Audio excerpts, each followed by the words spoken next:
नमस्ते नरसिंहाय प्रह्लादलादतायिनो धन्याकाशीपूर्वक्षः शिलकङ्कानकालयिनो नमस्ते नरसिंहाय प्रह्लादलादतायिनो हिरण्याकाशीपूर्वक्षः चिलकङ्कानखालयि इतो नरसिंहा परतो नरसिंहा यत्तो यत्तो यामि तत्तो नरसिंहा बहि नरसिंहा हृदये नरसिंहा बहि नरसिंहा हृदये नरसिंहा बहि नरसिंहा हृदये नरसिंह बाहे नरसिंह हृदये नरसिंह नरसिंहमादि शरणं प्रपद्ये तव करकमलवरेणः अद्भुतशृङ्गां दलिता हिरण्यकश्यपो अनुबृन्दा केशवाधृता नरहरिरूपा जय जगदीश हरे जय जगदीश हरे जय जगदीश हरे केशवाधृता नरहरिरूपा जय जगदीश हरे जय जगदीश हरे जय जगदीश हरे तव करकमलवरेणखामद्भुतशृङ्गाम् दलिता हिरण्यकश्यपो केशवधीता नरहरिरूपा जय जगदीश हरे जय जगदीश हरे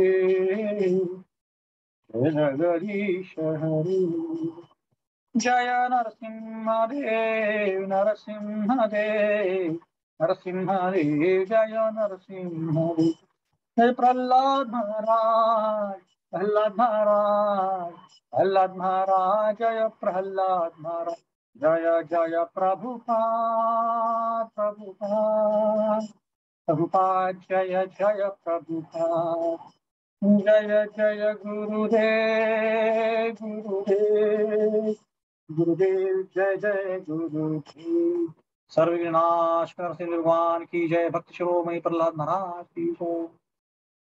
इसके साथ साथ एक नरसिंह कवच मंत्र भी बोलते हैं हम लोग, तो मेरे साथ साथ बोल सकते हैं। उग्रं वीरं महाविष्णुं ज्वलन्तं सर्वतोमुखं नरसिंहं भीषणं भद्रं मृत्युर्मृत्युं नमाम्यहम्।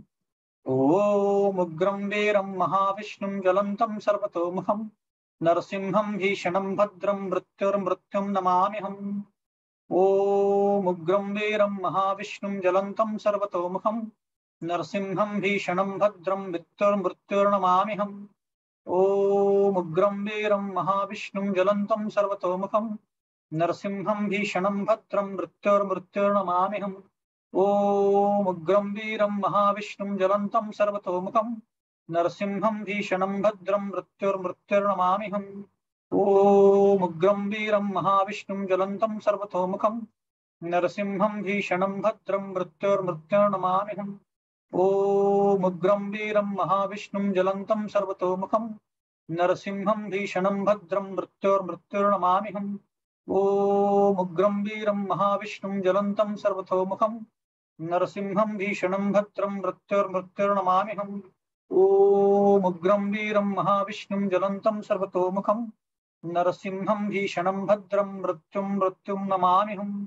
जय नरसिंह श्री नरसिंह जय जय श्री नरसिंह प्रहलादेश जय पद्मा मुख पद्मा भृंगा। तो ये जो प्रार्थना है नरसिंह भगवान की, ये व्यास जी ने लिखी है नरसिंह पुराण में। इसको हम बाद में इसका विश्लेषण करेंगे। और ये जो मंत्र है उग्रम वीरम, ये हमें भय से संरक्षण करने के लिए है, जो यहाँ पे आप देख सकते हैं। इसके बारे में हम चर्चा करेंगे। ओम अज्ञानतिमिरन्धस्य ज्ञानाञ्जनशलाकया चक्षुरुन्मिलितं येन तस्मै श्रीगुरवे नमः। श्रीचैतन्यमनोभीष्टं स्थापितं येन भूतले स्वयं रूप कदा मह्यं ददाति स्वपदान्तिकं। वन्देऽहं श्रीगुरु श्रीयुतापदकमलं श्रीगुरुं वैष्णवांश्च श्रीरूपं साग्रजातां सहगण रघुनाथान्वितं तं सजीवं साद्वैतं सावधूतं परिजनसहितं कृष्णचैतन्यदेवं श्री राधा कृष्ण पादान सहगण ललिता श्री विशाखामतांश। नमो विष्णुपादाय कृष्ण प्रेष्ठाय भूतले श्रीमते भक्ति वेदांत स्वामिने नमः।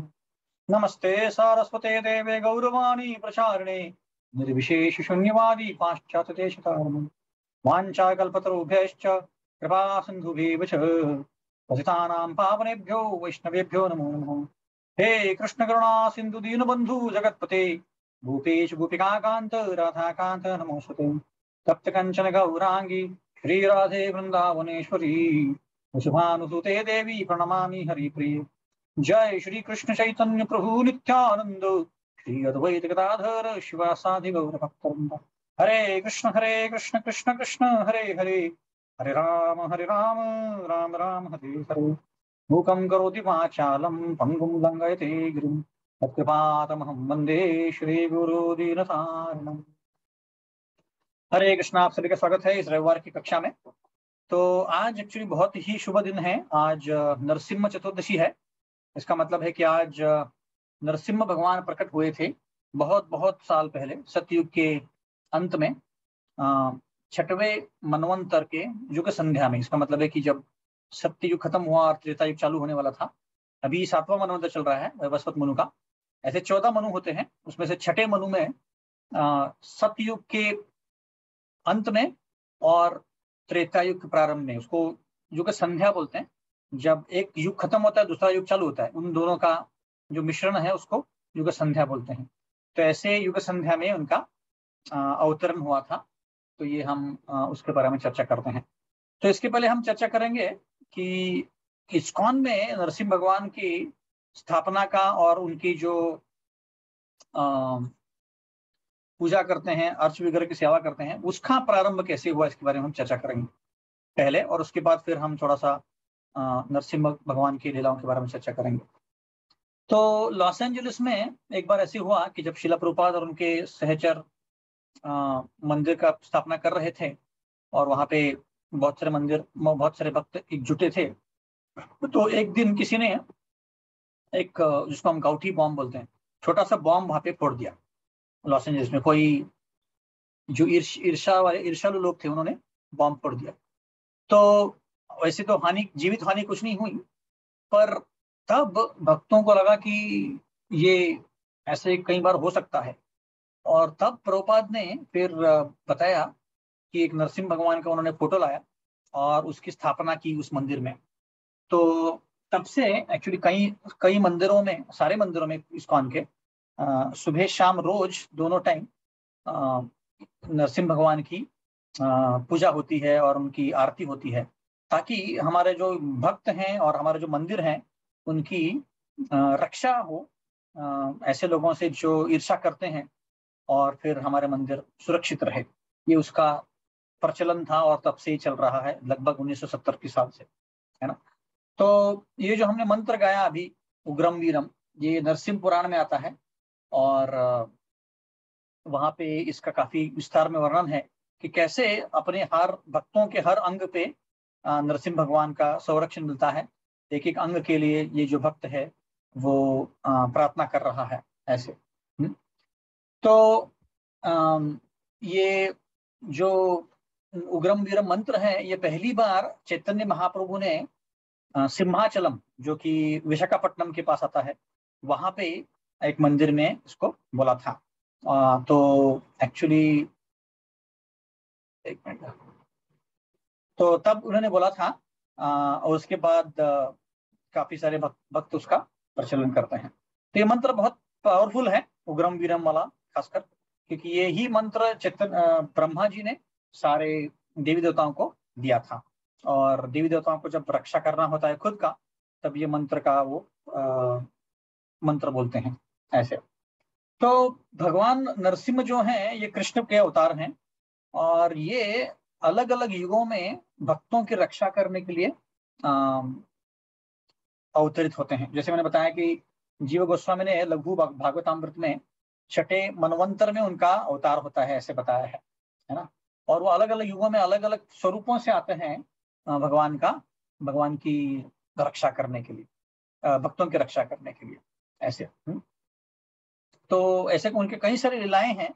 तो एक लीला जो है प्रहलाद महाराज की लीला जो हम चर्चा करेंगे उसके बारे में, पर उसके साथ साथ और भी कई लीलाएं हैं जिसमें हम देख सकते हैं कि जैसे भगवान नरसिम्हा अलग अलग रूपों में प्रकट होते हैं और वो आते हैं यहाँ पे। तो उसमें एक और एक पुराणों में कथा आती है कि विश्वक्सेन नामक एक शंकराचार्य का एक शिष्य था। तो वो नरसिम्हा भगवान का बहुत ही अच्छा भक्त था। तो एक बार वो ऐसे ही से भ्रमण कर रहा था, तो कोई जंगल में जाके उसको संध्या करना था, तो इसलिए वो संध्या कर रहा था। तो वहां पे सुबह के समय संध्या कर रहा था, तो वहां पे एक हंटर आ गया। तो उस हंटर ने ये जब अपने संध्या कर रहा है विश्वक्सेन को उठाया और बोले कि आप कौन हो, आप क्या कर रहे हो यहाँ पे। तो उसने बोला कि भाई मैं किसी को ढूंढ रहा। तो उसने बोला मैंने तो ढूंढना, ये ऐसे हम आंखें खोल के इधर उधर देखते हैं तब ढूंढते हैं, आप तो आंखें बंद करके कोई मंत्र जाप कर रहे हो, तो कैसे ढूंढ रहे हो आप। तो उन्होंने बोला नहीं नहीं मैं कुछ मन में ढूंढ रहा हूँ। बोला अरे मन में कैसे ढूंढ रहे हो, किसको ढूंढ रहे हो सकता है कि मैं आपको आपके जो भी चीज है उसको मैं ढूंढ पाऊं, क्योंकि मैं इस जंगल के चप्पा चप्पा को जानता हूँ। इस जंगल में मेरे पिता, उनके पिता, ऐसे कई पीढ़ियों से हम यहाँ पे रहते हैं, तो इसीलिए मैं आपको अच्छे से मदद कर सकता हूँ। तो विश्वक्सेन एक्चुअली बता नहीं पा रहा, बोले क्या है, गवार व्यक्ति है, ये हंटर है, इसको क्या बताऊं मैं। फिर बोलता है कि नहीं आप चिंता मत करो मैं ढूंढ लगा। तो नहीं नहीं नहीं आप मुझे बताओ, मैं हो सकता है तुरंत ही आपको ढूंढ के दिखा दूं। और बोलता है कि अगर मैं ढूंढ नहीं पाया तो मैं इसी जंगल में खुद को फांसी चढ़ा दूंगा, इतना मैं आपको गारंटी देता हूँ। तो अभी विश्वक्सेन को कुछ तो करके उसको एक्सक्यूज करना था। तो उसने क्या बोला कि मैं कोई जंतु को ढूंढ रहा हूँ, एक जीव को ढूंढ रहा हूँ। तो बोला कैसे दिखता है वो, आप बताओ मुझे कैसे दिखता है। तो उसने बताया कि उसका जो सिर है या छाती के ऊपर वाला जो भाग है वो कमर के ऊपर वाला भाग वो एक सिंह का है, और नीचे वाला भाग एक मनुष्य का है। तो उसने बोला कि है उसका नाम क्या है। तो उसने बोला नरसिम्हा, क्योंकि नर मतलब मनुष्य और सिंह मतलब लायन, सिंह का। तो बोला अरे अच्छा नरसिम्हा नाम है उसका, अभी मैं ढूंढ के लाता हूँ उसको। तो ऐसे करके वो हंटर चला गया और पूरे जंगल में ढूंढ रहा था, नरसिम्हा नरसिम्हा नरसिम्हा ऐसे पुकार रहा था। तो दिन भर वो नरसिम्हा नरसिम्हा नरसिम्हा बोल रहा था, और उसका जो हेतु था एकदम शुद्ध हेतु था कि मुझे नरसिम्हा को ढूंढना है। तो पूरा पूरा जंगल ढूंढ लिया पर कुछ मिला ही नहीं उसको। तो फिर फाइनली एक जगह कहीं एक बरगद का पेड़ था, और वहां पे जो शाखाएं उसके लटक रही थी उससे लटक के वो भी अपना खुद का जान देने वाला था। तब तक उसने ऐसे गले में फांसी लगा ली और देने ही वाला था जान, तब तक उसके सामने नरसिम्हा भगवान खुद ही प्रकट आए हुए, और कुछ बोले नहीं, सिर्फ खड़े हुए यहाँ पर। तो इस हंटर ने उनको देखा और बोला कि अरे ये तो है नरसिम्हा, मैं कब से सुबह से ढूंढ रहा हूँ, यहाँ पे खड़ा ही। तो वो उसने फांसी का निकाल दिया और बोला कि चल मेरे साथ, मुझे कहीं लेके जाना है। और नरसिम्हा भगवान भी कुछ बोले नहीं, उसके पीछे पीछे पीछे चले गए, और जहां विश्वक्सेन अपना साधना कर रहा था वहां पे लेके गया। बोला कि ये लो तुम्हारा नरसिम्हा। तो विश्वक्सेन ने आंखें खोली, देखता है तो हंटर खड़ा है, उसको नरसिंह भगवान नहीं दिख रहे। तो बोलता है कि कहाँ है नरसिम्हा, ये कि मेरे बाजू में खड़े हैं। बोलते हैं मुझे कुछ नहीं दिख रहा है, तुम झूठ बोल रहे हो। बोलता नहीं ये मेरे बाजू में खड़े, मैं लेके आया उसको। तो अभी नरसिम्हा भगवान ने उनको बोला, किसको, विश्वक्सेन को, कि देखो विश्वक्सेन, मैं यहाँ पे हूं पर मैं तुम्हें दिखूंगा नहीं। मैं इस हंटर के सरल स्वभाव से उसने मेरा दिल जीत लिया, इसीलिए मैं उसके सामने आ गया और उसको मैं दिख सका, तुमको मैं दिखूंगा नहीं। तो ये जब विश्वक्सेन ने सुना और उसकी ये कह के नरसिंह भगवान गायब हो गए। तो जब ये सुना तो विश्वक्सेन एकदम व्याकुल हो गया। बोले अरे मैं कब से नरसिंह भगवान की भक्ति कर रहा हूँ, पर ये जो हंटर है आज के दिन ही उसने सिर्फ नरसिंह भगवान को ढूंढा और उसको मिल गए, और मुझे दर्शन भी नहीं हुए। और नरसिंह भगवान जाते जाते बोल गए कि ये हंटर के कारण ही मैं मेरी आवाज तुम सुन पा रहे, वरना तुम वो भी नहीं सुन पाते। तो इससे वो हतबल हो गया और फिर उसने अपना जो भक्ति है और तेजी से करना चालू कर दिया। तो इससे हम समझ सकते हैं कि भगवान जो है प्रेम के और सरल स्वभाव की भूखे हैं। वो हमारे चीजों से और हमारे कई जो हमारे पास है उससे भूखे नहीं है, वो हमारे सरल स्वभाव से भूखे हैं। वैसे भगवान नरसिंह के रूप में अलग अलग अवतारों में आते हैं, भगवान भक्तों की रक्षा करने के लिए और उनको ये आनंद देने के लिए, है ना। ऐसे तो ऐसे अलग अलग और रूप में और एक पुराण में कथा आती है। तो एक जगह एक ऋषि कन्या थी, उसका नाम था मालती। तो एक दिन वो बाहर गई थी और कोई काम के लिए, और तो वापस आ रही थी, तब तक रावण वहां पे पहुंच गया। और रावण ने, और बहुत सुंदर थी ये मालती, तो जैसे ही रावण ने उसको देखा तो रावण ने उसके साथ उसको बोला कि मुझसे शादी करो। तो मालती ने बोला कि नहीं नहीं, मैंने तुमसे शादी करूंगी। तो रावण ने उसके साथ अत्याचार किया और चले गया। तो ये बहुत रोने रोने लग गई कि अरे मुझे ये एक राक्षस ने मुझ पर अत्याचार किया है, मुझे, मैं अभी घर कैसे जाऊं, अपने आश्रम कैसे जाऊं, वगैरह वगैरह से करने रोने लगी। तब तक वहां पे एक चूहा आ गया, मूषक, जो गणपति जी का आसन ये है, वाहन है। और फिर इसने चूहे को भी बताया कि मेरा ऐसे ऐसे हो गया कर। तो चूहा जो था उसको भी वो प्यारी लगी, बोला कितनी सुंदर है, और उसने भी उसके साथ जबरदस्ती की। अब वो और दुखी हो गई और दुख में उसने एक पुत्र को जन्म दिया। अभी जो पुत्र था, ये पुत्र चूहा और रावण का कॉम्बिनेशन निकला, क्योंकि रावण ने अत्याचार किया था और चूहे ने भी अत्याचार किया था। तो ये राक्षस निकला है। पर जो राक्षस था वो चूहे के रूप में आया, है ना। और उसको इसलिए बोलते हैं कि उसको गंधमादन पर्वत के मूषिक दैत्य बोलते हैं उसको, क्योंकि एक मूषिक के रूप में, चूहे के रूप में आया था, बहुत बड़े चूहे पर। पर हुआ क्या कि इसके पास रावण की शक्ति थी और जो शरीर था मूषिक जैसा था, तो उसने सबके ऊपर अत्याचार करना चालू कर दिया, सब जगह दहशत बता दी। तो जो भी लोग उससे मिलते उसके ऊपर दहशत दहशत छा जाती। और इसीलिए वो सब लोग अभी प्रार्थना करने लगे। और तब ये त्रेता युग की बात है, तब श्री राम भगवान थे। तो रामचंद्र भगवान को प्रार्थना की गई कि आप यहाँ पे आइए और प्लीज इस मूषक दैत्य से हमको छुटकारा दीजिए, क्योंकि हमें बहुत परेशान कर रहा है। तो तब श्री राम भगवान अपना अवतार लेते हैं, अलग अवतार, नरसिंह के रूप में। पर वो अलग रूप है, उसको बिडल नरसिंह बोलते हैं, क्योंकि ये जो नरसिंह लोक लिया था उन्होंने, उसमें जो नीचे वाला पार्ट था, पैरों के नीचे वाला, ये सिंह जैसा था। और ऊपर वाला पार्ट जो था, सॉरी, मनुष्य जैसा था। और ऊपर वाला पार्ट जो था बिल्ली जैसा था, क्योंकि उनको पकड़ना है मूषक को, तो इसलिए इन्होंने बिल्ली का रूप लिया। और वो चूहे के पीछे पीछे भागने लग गए, और वो चूहा जाके बिल में कहीं जाके छुप गया, और फिर सबकी रक्षा उनसे हो गई। तो ऐसे भगवान अलग अलग रूपों में आते हैं, वही नरसिंह भगवान अलग अलग रूपों में आते हैं। ऐसे बोलते हैं कि और एक युग में नरसिंह भगवान खंबे से नहीं आए, वो दरवाजे से आए। जब हिरण्यकश्यप को चिल्ला रहा था, तब वो दरवाजे से आए, वो खंबे से नहीं आए। तो ऐसे अलग अलग कल्पों में अलग अलग रूपों में भगवान आते हैं, अलग अलग जगह आते हैं, क्योंकि उनको भी चेंज पसंद है, ऐसे, है ना। तो इसलिए नरसिंह भगवान जो है हमारे भक्तों के रक्षक रक्षक हैं। तो अभी जो प्रार्थना हम गा रहे थे उसके बारे में थोड़ा चर्चा करते हैं, इसका अर्थ क्या है, क्योंकि हम लगभग रोज उसको पढ़ते हैं, पर इसका अगर अर्थ हमें पता नहीं तो ये अच्छी बात नहीं है। तो इसलिए हम इसका चर्चा करते हैं। तो यहाँ पे शुरुआत होती है, नमस्ते नरसिम्हाया। नमस नमस्ते मतलब क्या, हम किसी को भी मिलते तो नमस्ते बोलते हैं। तो हमारे जैसे जो हमारी वैदिक संस्कृति, उसमें नमस्ते मतलब हम नमस्कार हाथ मिला के करते हैं, कभी हम हैंडशेक नहीं करते हैं। जैसे अंग्रेजों में हैंडशेक करते हैं, तो हैंडशेक जनरली क्यों नहीं करते हम लोग, क्योंकि जब पहली बार हम किसी से मिल रहे हैं तो उस पता नहीं उसका हाथ कितना गंदा है, अच्छा है, और वो जानते भी नहीं हम उसको उसको हम टच करेंगे तो उसकी जो एनर्जी हमारे में आ जाएगी। तो इसीलिए हम हैंडशेक नहीं करते, हम नमस्कार करते हैं। तो वैसे नमस्कार कर रहे हैं हम, और भगवान को बता रहे हैं कि ये मेरा नहीं है, ये मेरा जो जीवन है, मेरा शरीर है, मेरा कुछ भी नहीं है ना।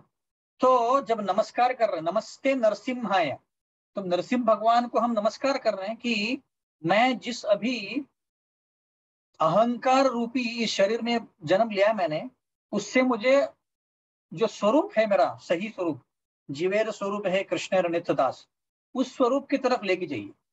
और ये जो मेरी यात्रा है कि जो मैं अभी इस जीवन में हूँ, इस गलत फहमी में हूँ कि मैं एंजॉय कर सकता हूँ, उससे मैं आत्म साक्षात्कारी कैसे बनूं, इस यात्रा में मुझे आपका आशीर्वाद दीजिए। ऐसा हम किसको बोल रहे हैं? नरसिंह भगवान को। नमस्ते नरसिम्हाय, ऐसे। तो आत्म साक्षात्कार का ये जो प्रवास है, इस प्रवास में मुझे आप क्या कीजिए, आशीर्वाद दीजिए कि मैं प्रवास अच्छे से कर पाऊं और इसमें मैं सफल हो पाऊं, ऐसे। तो हम भगवान से हम आशीर्वाद मांग रहे हैं, हम भगवान से आशीर्वाद मांग रहे हैं कि हमारी ये जो यात्रा है सफल रहे, ऐसे। उसके बाद है प्रहलाद। प्रहलाद आह्लाद दायिनी। अब इसमें दो शब्दों का वर्णन है, प्रहलाद और आह्लाद। प्रहलाद मतलब जो आनंद देता है, और आह्लाद मतलब भी आनंद देने वाला। तो इसमें फर्क क्या है? तो अभी प्रहलाद के 3 भाई थे और एक बहन थी, और एक भाई का नाम था आह्लाद। तो आह्लाद मतलब आनंद देने वाला, और प्रहलाद मतलब भगवान को भी आनंद देने वाला, उसको बोलते हैं प्रहलाद, है ना। भगवान को आनंद देने वाला उसको प्रहलाद बोलते। तो यहाँ पे लिखा है कि प्रहलाद आह्लाद दायिनी, मतलब ऐसे नरसिम्हा भगवान जो प्रहलाद को आनंद देने के लिए अवतरित होते हैं, ऐसे नरसिम्हा भगवान। तो हम जब बोल रहे हैं कि प्रहलाद आह्लाद दायिनी, मतलब ऐसे नरसिम्हा भगवान जो प्रहलाद को भी आनंद देते हैं, है ना। एक्चुअली देखा जाए तो भगवान जब अवतरित होते हैं, उनके अलग अलग कारणों से अवतरित होते हैं। कौन से कारण है? यदा यदा ही धर्मस्य ग्लानिर्भवति भारत अभ्युत्थानम अधर्मस्य तदात्मानं सृजाम्यहम् परित्राणाय साधूनां विनाशाय च दुष्कृतां धर्म संस्थापनार्थाय संभवामि युगे युगे। तो परित्राणाय साधूनां, जो साधु हैं उनको परित्राण करने के लिए, उनकी रक्षा करने के लिए। परित्राणाय साधूनां विनाशाय च दुष्कृतां, किसको विनाश करने के लिए? दुष्कृत। हमने जैसे भगवद गीता में श्लोक पढ़ा है, नमाम दुष्कृतनाम मूढ़ा प्रपद्यन्ते नराधमा। या तो हमने 4 लोगों का वर्णन सीखा है ना। उसमें एक दुष्कृत भी आता है, माया अप्रत ज्ञानात् आसुरम भावम आश्रिता। तो उसमें भगवान बोलते दुष्कृत मतलब जो भगवान को मानते नहीं। ऐसे दुष्कृत लोग जो भगवान को नहीं मानते, उनका हरण करने के लिए, उनको मिटाने के लिए, और भक्तों को बचाने के। तो हर आप रूप देखेंगे तो राम भगवान रावण को मारने के लिए आए थे, कृष्ण भगवान कंस को मारने के लिए आए थे, वैसे नरसिंह भगवान हिरण्यकश्यप को मारने के लिए आए थे, और प्रहलाद को बचाने के लिए आए थे। तो ऐसे भगवान जो भक्तों को आनंद देना चाहते हैं, तो ना कि वो सिर्फ राक्षसों में बचाते हैं, वो वह एक्चुअली भक्तों को आनंद देते हैं लीला करके, है ना। तो आप देखेंगे हर लीला में जैसे कृष्ण भगवान गोपियों के साथ आनंद लेते हैं और गोपियों को आनंद प्रदान करते हैं, वैसे कृष्ण राम भगवान अपने भक्तों को आनंद प्रदान करते हैं, हनुमान जी, सुग्रीव वगैरह वगैरह। वैसे ही भगवान जब अवतरित होते हैं, वो अपने भक्तों को आनंद देते हैं। इसलिए बोल रहे हैं प्रहलाद आह्लाद दायिनी, जो प्रहलाद को आनंद प्रदान करते हैं अवतरित होके। एक्चुअली जो भक्त होते हैं वो बहुत नम्र होते हैं। तो प्रहलाद से बोला कि अरे आप कितने महान हो, आपके लिए नरसिंह भगवान अवतरित हुए, खुद कृष्ण भगवान अवतरित हुए नरसिंह भगवान के रूप में, अवतार उनके। तो प्रहलाद बोलते नहीं नहीं नहीं, मेरे कारण नहीं आए, बहुत नम्र है। प्रहलाद बोलते हैं कि ब्रह्मा जी ने बुलाया इसीलिए आए, क्योंकि ब्रह्मा जी गए थे क्षीर सागर के ऊपर तट पे बताने के लिए कि भगवान आप आइए, अवतरित होइए, वहां पे बहुत पाप बढ़ गया है। इंद्र भगवान ने बुलाया था, सारे देवी देवताओं बुलाया था, इसीलिए वो अवतरित हुए हैं, मेरे कारण नहीं, है ना। और मेरा इसमें कोई श्रेय नहीं, पर भक्तों ने सारे बुलाया, सारे लक्ष्मी जी ने बुलाया, इसीलिए वो अवतरित हुए हैं, मेरे कारण नहीं। ऐसे वो नम्रता से बोलते हैं। पर एक्चुअली देखा है तो ये जो अवतार हुआ है एक्चुअली भगवान हिरण्यकश्यप मारने के लिए और प्रहलाद को बचाने के लिए हुआ है। आगे बढ़ते हैं। हिरण्यकश्यपूर वक्षा, मतलब हिरण्यकश्यप का जो छाती है, शरीर है, क्या किया उन्होंने?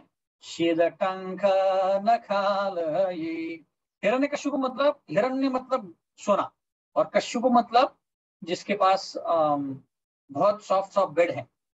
तो जो ऐसा व्यक्ति जो उसके पास बहुत सोना है और वो आलसी है, और उसको एकदम अच्छे बेड पे सोना है, मतलब एंजॉय करना है, इसको अपना जीवन एंजॉय करना है, ऐसे व्यक्ति का नाम हिरण्यकश्यप होता है। जो कामी है, उसके हृदय में सिर्फ काम भरा हुआ है, लस्टी डिजायर से, सिर्फ ऐसा कामी व्यक्ति इसको हिरण्यकश्यप बोलता है। तो अभी ऐसा कामी व्यक्ति का हृदय कैसा रहेगा, वक्ष कैसा रहेगा, एकदम कठोर रहेगा, पत्थर के जैसा कठोर। जो भक्त होता है उसका हृदय एकदम कोमल होता है, इसलिए इतना कोमल होता है कि कोई कोई भी व्यक्ति अगर कठिनाई में है तो ये व्यक्ति जाके उसको मदद करता है, इस ऐसा उसका हृदय कोमल होता है। पर जो राक्षसी प्रवृत्ति के लोग होते हैं, जैसे भी युद्ध चल रहा है यूक्रेन और रशिया में, तो पुतिन का हृदय एकदम पत्थर के जैसा है, क्योंकि वो वार कर रहा है लोगों के ऊपर और उनको बच्चों को भी छोड़ नहीं रहा है। वैसे ही राक्षसों का हृदय जो होता है पत्थर के जैसा होता है, इसलिए यहाँ पे बोला गया है शीलकंक न खा ले, ऐसे पत्थर के हृदय को भी उन्होंने अपने नाखूनों से तोड़ दिया, ऐसे बोल रहा है। पत्थर का हृदय किसका होता है, जो राक्षसी प्रवृत्ति के लोग होते हैं, उनके हृदय में सर जैसे मांस मच्छी खाते हैं और प्राणियों को मारते हैं, ऐसे लोगों का हृदय एकदम कठोर होता है पत्थर की तरह, तो उसको उसके हृदय में पानी नहीं आ सकता है। पर भक्तों का हृदय एकदम कोमल होता है, तो एकदम कोमल होता है। पर 5 प्रकार के लोग होते हैं जिनका हृदय पत्थर के जैसा होता है। कौन से? जो भगवान में नास्तिक, जो भगवान में नहीं मानते हैं, भगवान को नहीं मानते। दूसरे मायावादी, मायावादी मतलब क्या, भगवान को कोई रूप नहीं है, भगवान निर्गुण है। हम जब अपने साधना में एकदम आगे जाएंगे तो हम क्या कहाँ जाएंगे, ब्रह्म ज्योति में जाएंगे, तो हम भी भगवान बन जाएंगे, तो मायावादी। तीसरे जो देवी देवताओं की पूजा करते हैं। चौथे जो वैष्णव अपराध करते हैं। और 5वें जो भक्ति करते हैं पर दिखावा ज्यादा करते हैं, भक्ति कम और दिखावा ज्यादा करते हैं। ऐसे 5 लोगों के हृदय पत्थर की तरह होते हैं। अभी वापस एक बार बोलते हैं 5 कौन से? नास्तिक, दूसरे मायावादी, तीसरे देवी देवताओं की पूजा करने वाले, चौथे वैष्णव अपराधी, और 5वें भक्ति में जो शो ऑफ करते हैं, नकल करते हैं कि अरे मैं कितना अच्छा भक्त हूँ वगैरह वगैरह। एक बार श्रील प्रभुपाद के पास एक पति आया, भक्त था वो। उसने बोला कि मेरी बीवी जो है बहुत मुझे परेशान करती है, मैं इसके ऊपर गुस्सा होता हूँ, हाँ, और मुझे कुछ सोल्यूशन चाहिए कि मैं गुस्सा ना हूं। तो प्रभुपाद ने बोला कि आप एक काम करो, नरसिंह भगवान के फोटो के ऊपर मेडिटेट करो और उग्रम वीरम मंत्र बोलो। तो बोला प्रभुपाद, नरसिंह भगवान तो खुद भी गुस्सा है, अगर मैं भी गुस्सा होऊंगा और भगवान की तरफ देखूंगा तो मुझे और गुस्सा आएगा, तो ऐसा कोई मंत्र दीजिए जिससे मेरा गुस्सा चले जाए। तो प्रभुपाद ने बोला नहीं नहीं नहीं नहीं, भगवान के गुस्से को अगर हम देखेंगे तो हमारा गुस्सा भी कम हो जाएगा। जैसे बोलते कि जिसके हृदय में बहुत काम है, वैसा व्यक्ति अगर भगवान की रासलीला देखे या रासलीला के वर्णन सुने या गोपियों के साथ जो डांस होता है वो वर्णन सुने, तो उसके हृदय का जो काम भावना है कम हो जाएगा। वैसे अगर वो भगवान की अर्च वगैरह सेवा करे तब भी उसकी काम भावना कम हो जाएगी। ऐसे तो नरसिंह भगवान यहाँ पे बहुत गुस्सा है, तो कोई बोल सकता है कि अरे भगवान क्यों गुस्सा है यहाँ पे? तो भगवान तभी गुस्सा होते हैं जब उनके भक्तों को एक्चुअली कोई परेशान करता है। हम खुद नरसिंह भगवान को अगर कुछ कोई बोले तो गुस्सा नहीं होंगे, पर उनके भक्तों को अगर कोई कुछ करेगा तो बहुत गुस्सा होता है। जैसे नरसिंह भगवान हुए थे प्रहलाद के स्वरूप में, है ना, इसी भी। तो एक बार एम्स्टर्डम के मंदिर में, जो नेदरलैंड्स में एम्स्टर्डम के मंदिर में एक वहां के मंदिर का उद्घाटन होना था। तो शिला प्रभुपाद वहां पे थे मौजूद, और सारे नए भक्त थे, तो उनको पता नहीं था कि कैसे करना है वगैरह। तो जब यज्ञ करने का समय आया तो प्रभुपाद ने पूछा कि फूल कहाँ है? तो बोले हमने सब गारन बना के भगवान को पहना दी, कोई फूल बचे नहीं। फल कहाँ है? हमने सारे फल का फ्रूट कस्टर्ड बना दिया, सब कुछ बचा नहीं। तो प्रभुपाद भी बहुत गुस्सा हो गए, बोले कि तुमने कुछ अरेंजमेंट नहीं किया, कुछ जो भी मुझे चाहिए यज्ञ करे कुछ भी अवेलेबल नहीं, और अल्टर बनाया तो भगवान उसमें फिट नहीं हो रहे थे। ऐसे बहुत सारे प्रॉब्लम्स आए थे। तो प्रभुपाद बहुत गुस्सा हो गए थे, और फिर गुस्सा होके फिर वो सब जैसे कैसे करके वो festival opening deity welcoming festival खत्म किया, और अपने जाके क्वार्टर्स में वो बैठ गए। बोले अभी मुझे प्रसाद लाऊंगा, जो बहुत भूख भूख बहुत लगी है। तो जो भक्त था उसने बोला प्रभुपाद मैं अभी दाल खिचड़ी बना देता हूँ या दाल और राइस बना देता हूँ, क्योंकि वो जो प्रसाद था वो ठंडा हो गया होगा। तो प्रभुपाद ने बोला नहीं नहीं नहीं नहीं नहीं, वही मंदिर का प्रसाद मुझे चाहिए। तो ये भक्त गया गाड़ी में, क्योंकि थोड़ा दूर था, और प्रसाद पैक करके लेके आया, और जैसे ही लेके आया गाड़ी में वो गिर गया प्रसाद। तो प्रभुपाद के पास गया, बोले कि प्रभुपाद प्लीज प्लीज माफ कर दीजिए, जो भी प्रसाद था वो गाड़ी में गिर गया, और मैं नया बनाया था, फ्रेश बनाया था। तो प्रभुपाद ने बोला नहीं नहीं नहीं, वही लेके आओ, मुझे जो भी गिरा है सब कुछ लेके आओ, मैं खा लूंगा। तो सब कुछ जैसे उल्टा पुल्टा हो रहा था, किसी नए भक्त थे, उनको पता नहीं था प्रभुपाद कौन है, कैसे उनको संभालना चाहिए, और प्रभुपाद गुस्सा हो गए थे। तो दूसरे दिन जब वहां का प्रेसिडेंट पहुंचा तो उसको लगा कि प्रभुपाद बहुत गुस्सा होंगे, तो उनको दंडवत किया और प्रभुपाद ने उसको उठाया और वो मुस्कुरा रहे थे प्रभुपाद। तो ये शिष्य जो था एकदम बोला कि प्रभुपाद, मुझे लगा आप गुस्सा होंगे बहुत, कल का जो भी हुआ आप हमने ठीक से हैंडल नहीं किया, तो मुझे लगा आप गुस्सा होंगे, तो आप तो यहाँ पे मुस्कुरा रहे हो। तो प्रभुपाद ने बोले कोई बात नहीं, कोई बात नहीं, सब जगह नरसिंह भगवान है ना, सब जगह भगवान है, तो इसकी चिंता मत करो तुम, सब ठीक हो जाएगा। ऐसे करके उन्होंने मुस्कुरा के छोड़ दिया। तो कहने का तात्पर्य क्या है कि भगवान और उनके जो शुद्ध भक्त हैं गुस्सा हो कि उसको छोड़ देते हैं, पर हम गुस्से को पकड़ लेते हैं और हमको लगता है कि नहीं बहुत गुस्सा होना चाहिए किसी के ऊपर वगैरह वगैरह।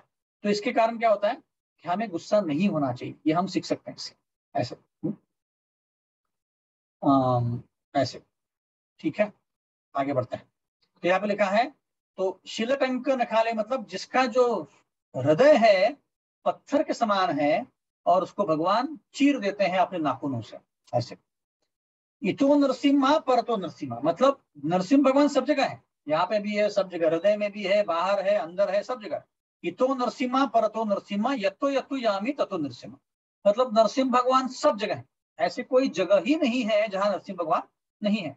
एक बार शिला प्रभुपाद के कुछ शिष्य थे, ने जयदास महाराज और कई सारे, तो वो भगवान प्रभुपाद को पूछ रहे थे, प्रभुपाद अहबलम नरसिंह करके आंध्र प्रदेश में एक जगह है जहाँ पे खंबा है, जिस खंबे से उसको उग्र नरसिंह बोलते हैं, वहां पे ये नरसिंह भगवान अवतरित हुए थे, ऐसी धारणा है, और वहां पे अभी भी खंबा है।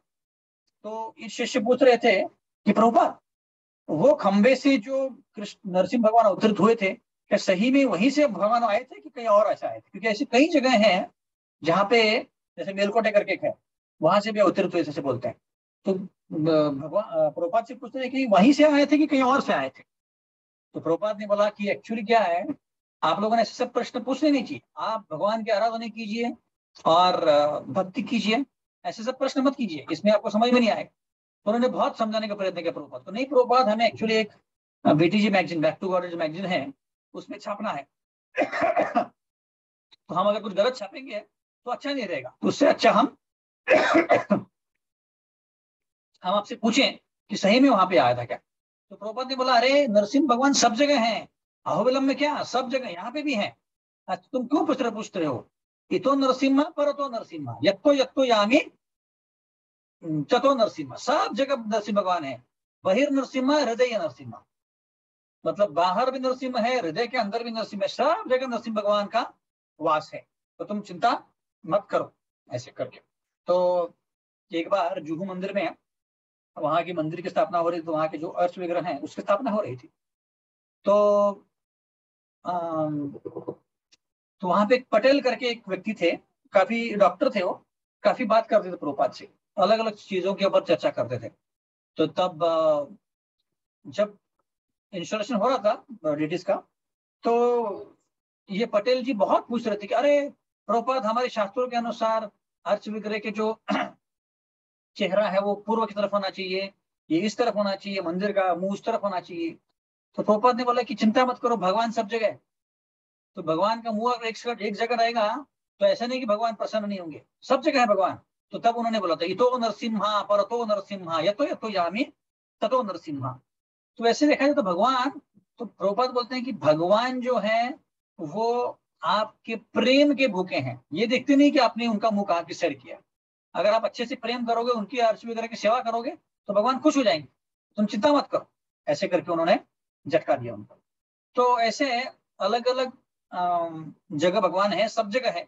अंडांतरस्त चरान परमानंतम, तो बोला कि पूरे कण कण में है भगवान, हमारे हृदय में तो है ही परमात्मा के रूप, पर पूरे कण कण में भगवान बसे हुए हैं।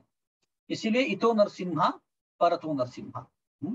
उसके बाद तव कर कमल वरे नखम अद्भुत श्रृंगम, इसका मतलब है कि आपके जो हाथ हैं, तव कर हाथ, तो आपकी जो उंगलियां हैं ये कमल के फूल की तरह हैं। कमल के फूल जो होते हैं एकदम सॉफ्ट होते हैं, तो बोल रहे हैं कि ये जो आपके नाखून हैं ये एकदम सॉफ्ट है, इसमें बिल्कुल भी कुछ जैसे नाखून जब होते तेज होते हैं, जैसे सिंह के जो नाखून होते तेज होते हैं, और आपके नाखून बहुत सॉफ्ट हैं। किसकी तरह? कमल के पत्ते की तरह। किसके लिए? भक्तों के लिए। और भक्तों को उनके नाखून एकदम सुंदर लगते हैं। पर जो राक्षस होते हैं उनके लिए डेंजरस है।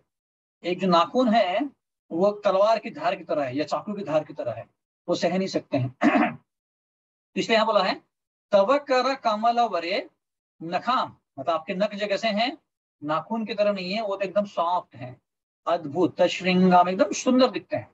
दलित हिरण्य कश्यपु तानो भृंगाम। ये बोल रहे हैं कि दलित, दलित मतलब एक कोई मक्खी की तरह है ना, जैसे मक्खी चूस होता है या मक्खी होती है, उसको कोई दबा सकता है हाथ से, तो वैसे ही आपने हिरण्यकश्यप को एकदम दबा दिया हाथ में। हाँ, तनु भृंगा, जैसे आपने दलित, दलित मतलब एक मक्खी छोटी चीज की तरह, कोई भी छोटी चीज को हम दबा सकते हैं, उसको झपट सकते हैं, वैसे ही आपने हिरण्यकश्यप को झपट दिया ऐसे। केशवधृता नरहरि रूपा जय जगदीश हरे। तो ये जो लास्ट लाइन है, ये जयदेव गोस्वामी के दशावतार स्तोत्र से, आपको याद होगा कि हम ऐसे ही बोलते हैं, केशवधृता मीन शरीरा, केशवधृता बुद्ध शरीरा, केशवधृता राम शरीरा, ऐसे अलग अलग 10 नाम लिखते हैं जयदेव गोस्वामी उसमें ऐसे। तो ऐसे इसका वर्णन है। तो इसको जब भी हम बोलते हैं तो इसको हमें याद रखना है कि क्या बोल रहे हैं। नमस्ते नरसिंह मतलब हम भगवान को नमन नमन कर रहे हैं, उनसे भिक्षा मांग रहे हैं, उनसे आशीर्वाद मांग रहे हैं। प्रहलाद, आह्लाद, प्रहलाद मतलब जो आनंद देने वाला है, आह्लाद मतलब भी आनंद देने वाला। तो यहाँ पे जो भगवान प्रहलाद जैसे भक्तों को आनंद देते हैं, वैसे प्रहलाद आह्लाद दाई नहीं, ऐसे आनंद देने वाले हिरण्यकश्यपु वक्षा, जिनका हृदय पत्थर की तरह है, ऐसे पत्थर के हृदय के राक्षस को भगवान अपने नाखूनों से तोड़ देते हैं, तोड़ देते हैं उसको ऐसे। और फिर इतो नरसिम्हा परतो नरसिम्हा यथो यथो न्यामित पतो नरसिम्हा, सब जगह भगवान है, बाहर भी है, अंदर भी है, परमाणु में भी, सब चीजों में ऐसे। तो इसको अगर हम अच्छे से याद रखेंगे तो जब भी हम ये प्रार्थना बोलेंगे तो हमें आ, उसका अर्थ पता चलेगा, और उसका अर्थ जब पता चलता है तो हम अच्छे से उसको बोल सकते हैं ऐसे। तो जो आदि नरसिम्हा भगवान है उनके 8 मुख हैं। एक मुख तो यहाँ पे हमने देखा, पर जो ओरिजिनल आदि नरसिम्हा है उनके 8 मुख है। कौन से? एक घोड़े का, एक गरुड़ जी का, एक वराह का, एक हनुमान जी का, एक सिंह का, एक शेर का, टाइगर का, एक भालू का, और एक पक्षी का। ऐसे 8 मुख है उनके ओरिजिनल। वापस बोलता हूं मैं, एक घोड़े का, एक गरुड़ जी का, एक वराह का, हनुमान जी का, शेर का, बाघ का, और भालू का, और एक पक्षी का ऐसे। तो हर एक जो उनके सर हैं उनके अलग अलग पर्पस हैं, उनका अलग अलग काम है, उसके बारे में हम चर्चा नहीं करेंगे। तो ऐसे नरसिंह भगवान है। अब जो प्रहलाद महाराज थे, अपने पूर्व जन्म में उनका नाम विष्णु शर्मा था, और इतने बहुत बड़े भक्त नहीं थे वो अलग अलग स्त्रियों के साथ घूमते थे। तो ऐसे ही एक बार वो जंगल में गए अपने एक गर्लफ्रेंड के साथ और घूम रहे थे, तो उनका दोनों का झगड़ा हो गया। अब रात हो चुकी थी, दोनों को वहीं पर रहना था, तो एक गुफा दिखी उन्हें, और उस गुफा में वो रहने का उन्होंने डिसाइड किया। अब दोनों बात तो नहीं कर रहे थे, तो एकदम एक दूसरे से खफा थे, तो इसलिए उन्होंने क्या किया,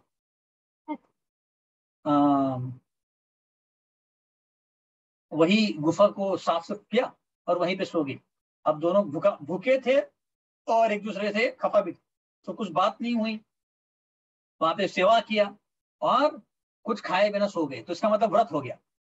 तो बाद में पता चला कि वो दिन नरसिम्हा चतुर्दशी था, और जो गुफा थी वो नरसिम्हा भगवान के मंदिर था।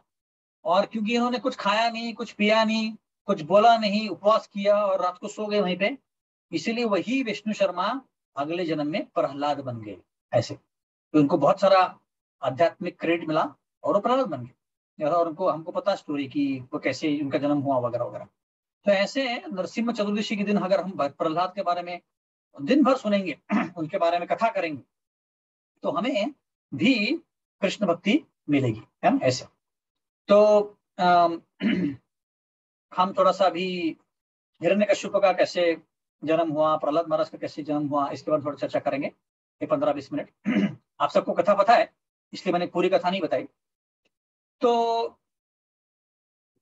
छठे स्कंद में, तो ये जो जो विवरण है ये 7वें स्कंद में आता है भागवतम के।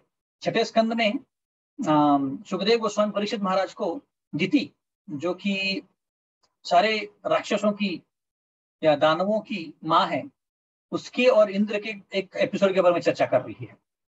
हिरण्यकश्यप को और हिरण्याक्ष को इंद्र ने मरवाया विष्णु को बुलवा के। तो ये दिति को पसंद नहीं आया। तो दिति ने क्या किया, दिति ने व्रत किया, पुंसवान व्रत, और उसने बोला कि मैं इंद्र को मारने के लिए एक पुत्र पैदा करूंगी।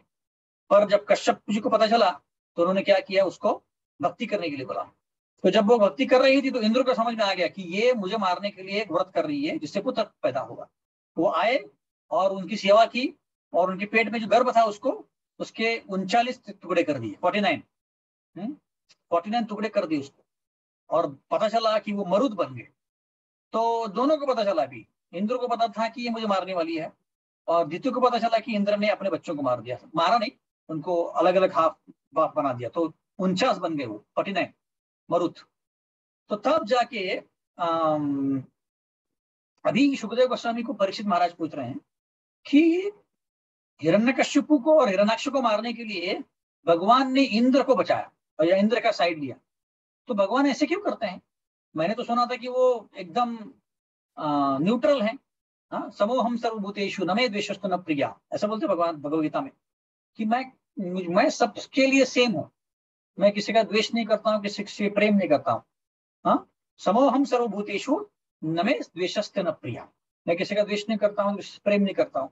तो अगर ऐसा है तो मुझे एक बात बताइए कि ये हिरण्याक्ष और हिरण्यकश्यप को मारने के लिए भगवान ने जन्म क्यों लिया? ऐसे पूछ रहे हैं इंद्र को बचाने के लिए। तो फिर सुखदेव गोस्वामी बताते हैं कि ऐसा ही ये प्रश्न राजसूय यज्ञ में, युधिष्ठिर महाराज के राजसूय यज्ञ में नारद मुनि ने पूछा था। क्या प्रश्न था वो, कि युधिष्ठिर महाराज पूछते हैं कि अभी अभी मेरे सामने शिशुपाल का वध हुआ है, जो कि एक राक्षस है, राक्षस प्रवृत्ति का है, जो कृष्ण भगवान से द्वेष करता है। तो पर उसका जो शरीर है मरने के बाद, आत्मा है, वो कृष्ण के शरीर में जाके विलीन हो गई। इसका मतलब उसको सायुज्य मुक्ति मिल गई। फिर हमने देखा है कि वेन करके एक राजा था, वो गुंडा था, पर उसको मुक्ति नहीं मिली, उसको नरक जाना पड़ा। तो ऐसे कैसे होता है कि कोई परिस्थिति में कोई राक्षस को मुक्ति मिलती है और कोई परिस्थिति में एक राक्षस को मुक्ति नहीं मिलती है? ऐसा क्यों होता है? भगवान तो एकदम सम है, समोहम सर्वभूतेषु। तो फिर नारद मुनि उसका प्रश्न का उत्तर दे रहे हैं, बोलते हैं कि एक्चुअली शिशुपाल पहले के जन्म में जय विजय था, और उसके पहले मतलब ये जय विजय करके 2 द्वारपाल हैं वैकुंठ के, वो ही जन्म लेते हैं हिरण्याक्ष और हिरण्यकश्यप के रूप में। और वेन जो था राजा, वेन राजा ने कभी भगवान की भक्ति नहीं की। भले ही उसने भगवान का अपराध किया, पर उसने भक्ति कभी नहीं की, इसीलिए उसको कोई बेनिफिट नहीं मिला। पर जय विजय जो द्वारपाल हैं, वो कैसे गिर गए नीचे वैकुंठ से? तो ऐसा कथा आता है कि 4 कुमार जो छोटे छोटे बालक हैं पर बहुत उच्च कोटि के भक्त हैं, वो गए थे वैकुंठ एक दिन। तो 2-3 गेट्स पास कर दिए, तीसरा गेट जो आया तो ये दोनों द्वारपाल खड़े थे। तो उन द्वारपालों को लगा कि पता नहीं नंगे पुंगे छोटे छोटे बालक कहाँ से आ गए। अरे जाओ यहाँ से, अपनी माता पिता के पास चले जाओ, तुम यहाँ पे क्या कर रहे हो, तुम्हारे जैसे लोगों के लिए वहां पे जगह नहीं है। तो वो जो 4 कुमार थे बहुत गुस्सा हो गए, क्योंकि वो शुद्ध भक्त थे। भले ही उनका जो भाव था अभी भी थोड़ा सा ब्रह्म भाव था, ब्रह्मवादी भाव था, पर उन्होंने उनको दोनों को श्राप दे दिया कि तुम एकदम भौतिक दुनिया के लोगों की तरह बर्ताव कर रहे हो, इसलिए तुम भी भौतिक दुनिया में चले जाओगे। और उतने में फिर वैकुंठ में कृष्ण भगवान आ गए, विष्णु भगवान आ गए होंगे। बोला अरे क्या हुआ, आप चारों को मेरे द्वारपालों ने परेशान तो नहीं किया? तो कुमारों ने बोला कि नहीं नहीं, परेशान तो नहीं किया, पर ऐसे ऐसे बोला तो हमने उनको श्राप दे दिया है। तो जय विजय में एकदम गिड़गिड़ाने लगे, बोले अरे हमें श्राप देंगे तो हम भगवान विष्णु से दूर चले जाएंगे, और दूर चले जाएंगे तो कैसे कैसे हम रह सकते हैं? तो फिर उनको वर दिया जाएगा कि आपको 2 ऑप्शन है, या तो भक्त की योनि में आपको 6 बार आना पड़ेगा, या तो राक्षस योनि में 3 बार, आप बताओ। तो उन्होंने बोला कि 6 बार जन्म लेने से अच्छा है कि हम 3 ही बार जन्म लेंगे भौतिक दुनिया में और वापस आ जाएंगे। ऐसा बोल के दोनों नीचे गिर गए और दोनों नीचे जाके दीति के गर्भ में गिर गए। तो दीति ने जन्म लिया हिरण्याक्ष और हिरण्यकशिपु। हिरण्यकशिपु सबसे बड़ा था और हिरण्याक्ष छोटा था। हिरण्यकशिपु ने बचपन से ही व्रत करने लग गया और वो हमेशा विष्णु का अपमान करता था। तो ऐसे में एक बार हिरण्याक्ष ने गर्भ अपने भूमि को पानी में डाल दिया था, गर्भोदक समंदर में। तो हिरण्याक्ष ने चेतावनी दी, तो तब जाके वराह देव ने भूमि को बचा लिया था, है ना। तो इस और फिर हिरण्याक्ष को मार दिया। तो हिरण्यकश्यप एकदम गुस्सा हो गया, बोले कि मेरे भाई को मारते हो तुम, ऐसे करके। तो उसने बहुत बड़ा तपस्या किया। वो एक ही पैर पे ऐसे खड़ा था लगभग 10,000 साल। तो इसके कारण क्या हुआ, ब्रह्मा जी प्रसन्न हुए और ब्रह्मा जी ने उनको वर दिया कि तुमको जो चाहिए दे दो। तो हिरण्यकश्यप ने बोला कि मुझे किसी ने मारना नहीं चाहिए, कोई प्राणी ने, कोई मनुष्य ने, कोई देवी देवता ने, ऐसे कई सारे उसने वर मांग लिए। आखिरकार मुझे मारना नहीं चाहिए किसी ने। तो ब्रह्मा जी ने बोला तथास्तु, मैं खुद भी अमर नहीं हूं फिर भी मैं तुम्हें तथास्तु बोलता हूँ। ऐसे करके वो चले गए। अब इसके बाद क्या हुआ कि हिरण्यकश्यप एकदम शक्तिशाली बन गए। वो किसी को, कोई भी उनको हरा नहीं सकता था। तो उसके कारण क्या हुआ, पूरे तीनों लोक में आतंक फैल गया। इंद्र भगवान और फिर बाकी देवी देवता एकदम परेशान हो गए कि भाई ये हिरण्यकश्यप को इतनी शक्ति हो गई है कि वो हिरण्यकश्यप इंद्र भगवान के स्वर्ग लोक में जाके ऐशो आराम के साथ रहने लग गया। वहां के नंद कारण गार्डन में रहता था, वहां के सारे ऐश्वर्य भोग रहा था और वहीं पे सारी देवदातों को काम पे लगा दिया। इंद्र को बोला कि तुम ये काम करो, ऐसे अलग अलग कामों पे लगा दिया, झाड़ू बर्तन के लिए, कुकिंग के लिए, वर्षा करने के लिए वगैरह, सब में सबको काम पे लगा दिया और सब लोग परेशान हो गए थे। सिर्फ विष्णु, ब्रह्मा और शिव जी को छोड़ के बाकी सभी देवताओं को परेशान किया उसने। फिर क्या हुआ कि सारे देवी देवता गए क्षीर सागर में और सब लोगों ने मिलकर भगवान से प्रार्थना की कि भगवान हमें बताइए, जो राक्षसी प्रवृत्ति का जो है हिरण्यकश्यप हमें बहुत परेशान कर रहा है, अब प्लीज हमें बताइए। तो भगवान बोलते हैं कि आप चिंता मत करो, मैं जल्दी आने वाला हूँ, आप सब निश्चिंत होकर लौट जाओ। ऐसे तो उसके बाद क्या होता है कि सारे देवता अपने अपने काम में लग जाते हैं। तो हिरण्यकश्यप का एक बेटा होता है जो है प्रहलाद, है ना। तो प्रहलाद को उसने षंड अमर का करके राक्षसी, अभी उसको क्या है, वो भी एक कर्मी है, एंजॉयमेंट टेंडेंसी का वो लगती है, तो उसको भी चाहिए कि मेरा बेटा भी ऐसे ही बने। तो इसलिए बोलता है कि तू षंड और अमर का, जो कि शुक्राचार्य के पुत्र हैं, उनके आश्रम में जाके सीखो तुम सब कुछ। तो उधर जाके सीखते हैं। तो उधर क्या सिखाते हैं, उधर जब जैसे अभी सिखाते हैं वैसे ही सिखाते हैं, धर्म अर्थ काम मोक्ष। मतलब पहले धर्म की पालन करो। धर्म क्यों पालन करो, ताकि तुम्हें अर्थ और धर्म अर्थ काम, अर्थ और काम मिले दोनों, इसीलिए तुम भगवान की प्रार्थना करो, ऐसे बोलते हैं। तो धर्म अर्थ काम मोक्ष करने के लिए तपस्या करते हैं लोग, ऐसे, है ना। तो ये सिखाने लग गए प्रहलाद को। तो प्रहलाद को ये बिल्कुल पसंद नहीं था, क्योंकि प्रहलाद बचपन से ही भक्त था। उसने अपने बचपन में ही अपने माँ के गर्भ में जब था तब भी भागवतम को सुना था, किससे, नारद मुनि से। तो इसलिए उसको सब पता था, इसलिए वो कुछ भी नहीं बोलता था। तो सब कुछ सीख लेता था पर कुछ बोलता नहीं था। तो हिरण्यकश्यप ने उसको एक बार बुला लिया, बोले कि मेरे प्रिय प्रहलाद, मुझे बताओ कि तुमने आज स्कूल में क्या सीखा है। ऐसे पहली बार या दूसरी बार जब जाते हैं बच्चे, छोटे छोटे होते हैं, तो पिता और माता को थोड़ा सा उत्सुकता होती है कि बच्चा क्या सीख के आया है, घर पे तो इतना शोरगुल करता है। तो ऐसे उसने पूछा था प्रेम से। तो प्रहलाद ने बताया कि ये शरीर नश्वर है, आत्मा ही सब कुछ है और विष्णु की भक्ति करना ही सब कुछ है। तो हिरण्यकश्यप एकदम गुस्सा हो गया था और उसने बोला कि छोटा बच्चा है, उसको पता नहीं क्या बोल रहा है। तो उन्होंने टीचर्स को बोल दिया, षंड और अमर कि इसको जरा ध्यान रखो, हो सकता है कोई वैष्णव वहां पे पहुंचते हो और उनको प्रीचिंग कर रहा है, तो इसलिए तुम बिल्कुल इसके ऊपर ध्यान रखो। तो प्रहलाद वापस स्कूल आने लग गया। तो षंड और अमर ने उसने एकदम स्ट्रिक्ट रूप से चारों चीजें सिखाई। हाँ, तो अभी क्या हुआ कि बहुत दिनों के बाद प्रहलाद ने कुछ बोला नहीं, पर वो बिल्कुल सीख नहीं रहा था। तो प्रहलाद को बुलाया गया हिरण्यकश्यप के आश्रम में और उसको वापस पूछा कि उसको गोदी में लिया, बोला कि बता बेटा, तुमने इतना सब कुछ सीखा है तो क्या हमें करना चाहिए। तो प्रहलाद महाराज ने ये नहीं बोला कि धर्म अर्थ काम मोक्ष के बारे में सिखाया है, तो मेरे गुरु महाराज से मैंने क्या सीखा है? श्रवणम कीर्तनम विष्णु स्मरणम पाद सेवनम अर्चनम वंदनम दास्यम सख्यम निवेदनम इति। तो ऐसे 9 विधा भक्ति से हमने भगवान कृष्ण की भक्ति करनी चाहिए। तो हिरण्यकश्यप को बहुत बहुत गुस्सा हो गया, मेरा बेटा और ये विष्णु की भक्ति करने का सोच रहा है, कैसा बेटा है? उसको अपने पहले तो उसने क्या किया, चंड और अमर को गुस्सा किया कि तुम लोग क्या सिखा रहे हो उसको, ये मेरा बेटा है और तुम विष्णु की भक्ति करना सिखा रहे हो, बहुत गलत है, जाओ यहाँ से, क्या कर रहे हो? तो लोग बोलते हमने कुछ नहीं सिखाया महाराज, ये खुद ब खुद सीख के आया है। तो उन्होंने फिर हिरण्यकश्यप ने प्रहलाद को पूछा तुम कहाँ से सीख के आए हो? तो प्रहलाद ने बोला कि जहां से तुम्हें ज्ञान मिलता है उसमें वही मुझे ज्ञान मिलता है, नारद मुनि ने दिया मुझे ज्ञान। और ये नहीं बोला, बोला कि भगवान से ज्ञान सबको मिलता है, वही मुझे ज्ञान मिला है। ऐसा कुछ करके बहुत बड़ी फिलोसफी पाल।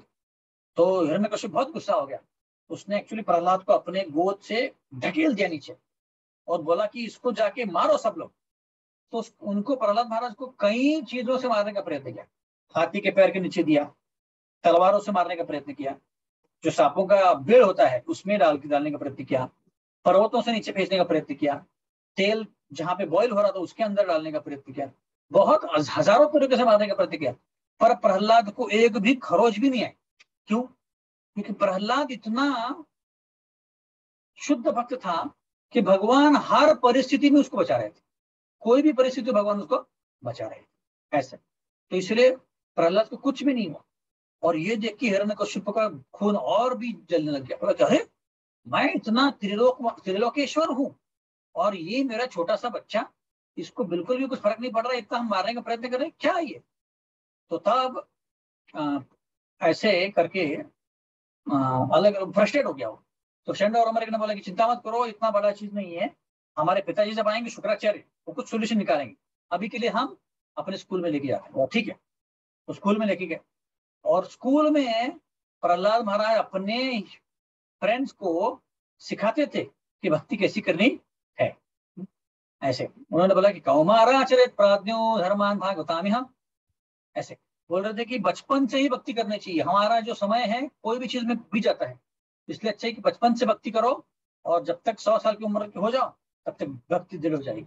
ऐसे कई प्रकार के उन्होंने उन बच्चों को भी इंस्ट्रक्शन दे दिए और बच्चे भी रेडी हो गए, क्योंकि वो साधारण बच्चे नहीं थे, वो भी भक्ति करने लग गए। तो ये देख के षंड और अमेरिका का गुस्सा और भी बड़ा हो गया, उन्होंने जाके बोल दिया कि हिरण्यकश्यप को भी कि आपका जो बेटा है ना ही खुद भी भक्ति कर रहा है, वो दूसरों को भी भक्ति करने के लिए प्रवृत्त कर रहा है, तो ये अच्छी बात नहीं है।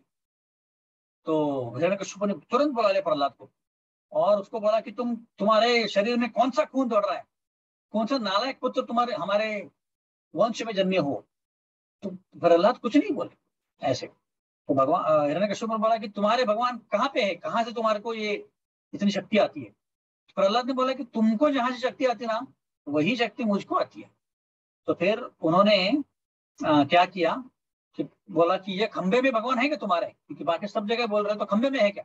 खंबे में भी होने चाहिए। और ऐसे करके जोश जोश से हंसने लग गया हिरण्यकश्यप, और उसने उस खंबे के ऊपर जोर से हाथ मार दिया, मुक्का मार दिया। जैसे मुक्का मारा एकदम जोरों की गर्जना हुई, जैसे कभी बारिश होती है तो बादलों की बहुत बड़ी आवाज होती है, गर्जना होती है, वैसी उससे भी 1000 गुना बड़ी गर्जना हुई। तो हिरण्यकश्यप को समझ नहीं आता कहाँ से क्या हो रहा है, धुआं आ रहा है, आवाज आ रहा है। तो उस पिलर से, खंबे से नरसिंह भगवान प्रकट हुए। तो पहले तो हिरण्यकश्यप को समझ नहीं आ रहा है, क्या है ऊपर वाला भाग पूरा सिंह का है, नीचे वाला मनुष्य का है, क्या चल रहा है ये? तो उसको लगा कोई तो आया है देवी देवता मुझे परेशान करने के लिए, इसने उसने तलवार लिया और नरसिंह भगवान को मारने के लिए दौड़ गया। तो नरसिंह भगवान उसको जैसे मक्खी पकड़ते ऐसे पकड़ लिया, और उनका फाइटिंग बहुत देर तक चलता रहा। भगवान चाहे देखिए अच्छे से उसको खिला सकी, जैसे कोई एक बिल्ली होती है, वो क्या करती है कि चूहों का पकड़ती है और उसको खिलाती खिलाती मतलब खेलती है उसके साथ। तो वैसे ही हिरण्यकश्यप के साथ भगवान खेल रहे थे। उतने में सारे भक्तों का टर्न खत्म हो गया। तो तब प्रहलाद महाराज ने क्या किया, प्रहलाद तो हिरण्यकशिपु को और उनके बीच में फाइटिंग चालू हो गई।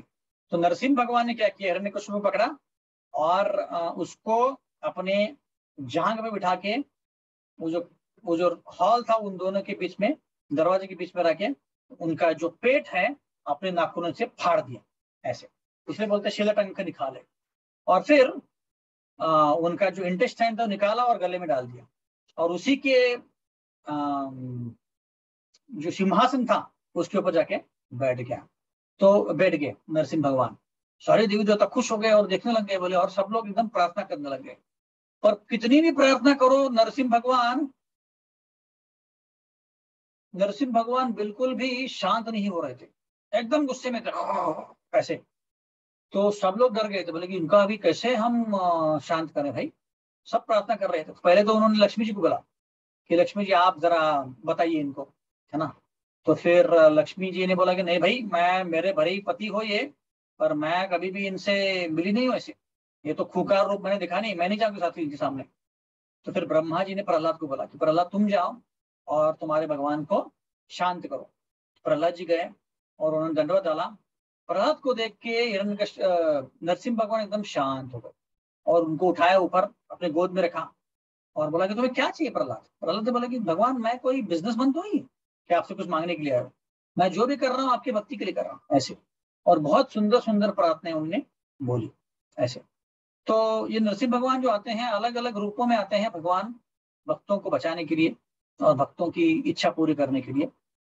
तो अभी जय विजय जो थे, जो हिरण्यकश्यप और हिरण्यकश्यप बने थे, ये 3 अलग अलग अवतारों में आए थे। पहले आए जय बना हिरण्यकश्यप और विजय बने हिरण्याक्ष। फिर उसके बाद वो बने रावण और कुंभकर्ण, और उसके बाद द्वापर युग में बने दंतवक्र और शिशुपाल। दंतवक्र और शिशुपाल कृष्ण भगवान के साथ थे, और रावण और हिरण्यकश्यपु रावण और कुंभकर्ण राम भगवान के साथ थे, और हिरण्याक्ष और हिरण्यकश्यपु उसके पहले थे, सतयुग में थे। जैसे मैंने बताया छठे मनवंतर के संध्या युग में आए थे, युग संध्या में आए थे। कौन? नरसिंह भगवान। ओके, तो अभी जो 6 लोग हैं ये हमारे जो 6 अनर्था हैं उनको रिप्रेजेंट करते हैं। देखते हैं कैसे कैसे।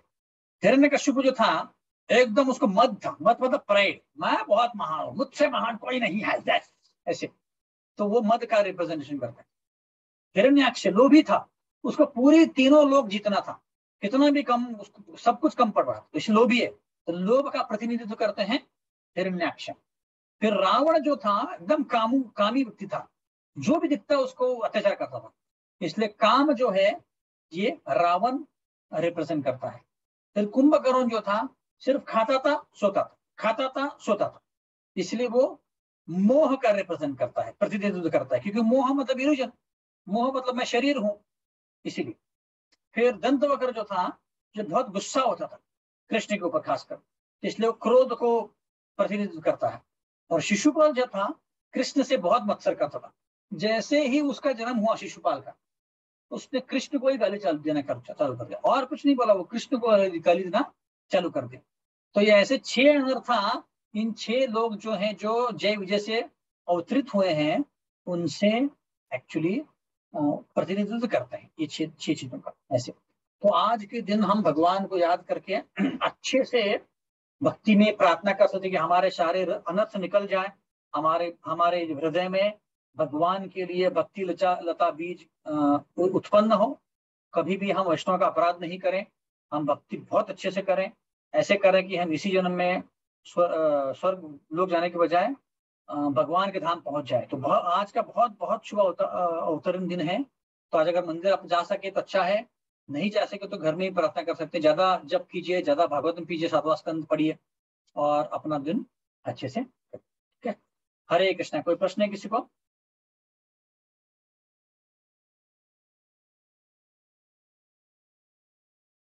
कोई प्रश्न नहीं किसी को? ओके, रंगराती का माता जब है क्या? हरे कृष्ण प्रभु जी, हरे कृष्णा। थैंक यू प्रभु जी, बहुत अच्छे से आपने नरसिंह भगवान का ग्लोरीज बताया, जिसकी वजह से आज सबका कॉन्शियस भी उसके लिए प्रिपेयर हो जाएगा।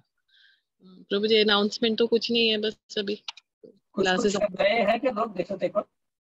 या प्रभु जी। प्रीति कुलकर्णी मैडम लाइव करें। नहीं प्रभु जी, मुझे नहीं दिख रहा है। प्रीति कुलकर्णी, राइट। हाँ हाँ, हरे कृष्णा। हरे कृष्णा। आप कौन माता जी? प्रीति कुलकर्णी, स्मितल म्हात्रे ने दिया था मुझे। अच्छा अच्छा अच्छा अच्छा हाँ, ओके, रिलेटिव है वो। अच्छा अच्छा। आप कहाँ रहती हैं? मैं अभी स्लाव में हूँ, यूके में ही हूँ। ओके, स्लोमी, ओके ओके हाँ, ओके।